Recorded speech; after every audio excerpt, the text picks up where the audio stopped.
Hey guys, so you're probably wondering why I look so terrible today. And the reason why is because I realized that Halloween is in 2 days. And I've been extremely busy lately with other things. And I have no time to make a Halloween video. And I was gonna let it just pass by, but then I realized I can't not post a Halloween video this year. There's no way I can do that. People would be furious. So I figured it's better that I slap something together really quickly than to not make something at all. So I apologize for the awful quality of this video, but hopefully it will suffice for this year's Halloween video. So in order to make it more spooky, here are some Halloween decorations, some pumpkins that I went ahead and made for you guys, just to get you guys more in the Halloween spirit. And I'm just gonna pre-warn you that this video will be a little spookier than you're probably used to. And see, for example, there's a jump scare that you probably weren't expecting. So like I said, this video will be a little bit scary. So for the younger viewers, if you want to turn it off, you can.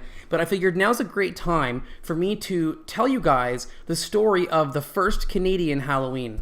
Now, this is a true story. You can look it up in any Canadian history book and read this exact story, but I figured it'd be more fun and educational if I tell it to you myself. Now, the reason why this story is so interesting is because the first Halloween in Canada was actually started because of my great-great-grandfather, Old Man Jim, which is what everybody called him.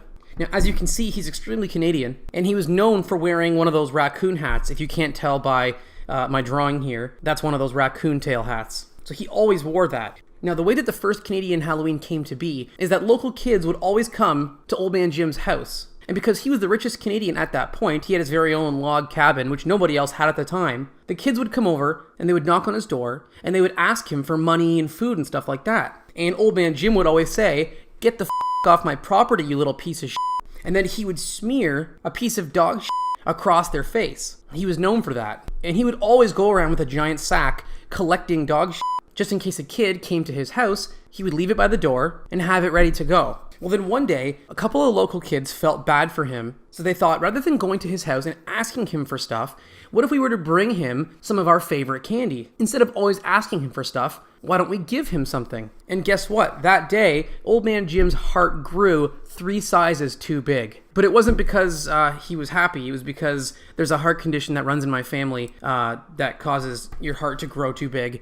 And he actually died that day. And I'm pretty stressed about that because I'll probably have that happen to me as well at some point. It's a genetic thing, so it's a little concerning. But anyways, the local townspeople decided, what's the best way that we can remember Old Man Jim by? And they thought, well, when kids come to our houses, rather than smearing dog shit on their stupid little Canadian faces, why don't we give them candy just like they tried to give candy to Old Man Jim? And the kids dressed up for some reason too. And to this day, the Old Man Jim costume is still the #1 selling costume in all of Canada. Raccoon hats are a multi-trillion-dollar industry in Canada, just because of my great-great-grandfather. So I'm super proud of my bloodline and the impact that we've had on Canadian culture in creating Canadian Halloween. And yeah, that's pretty much the full story. So anyways, guys, thank you for watching. I hope that this video was good enough for your spooky Halloween fix this year. In fact, let me know in the comments if you felt that this video was up to the standards that you have come to expect from me on a Halloween video. So thanks again, and I'll see you guys in the next video.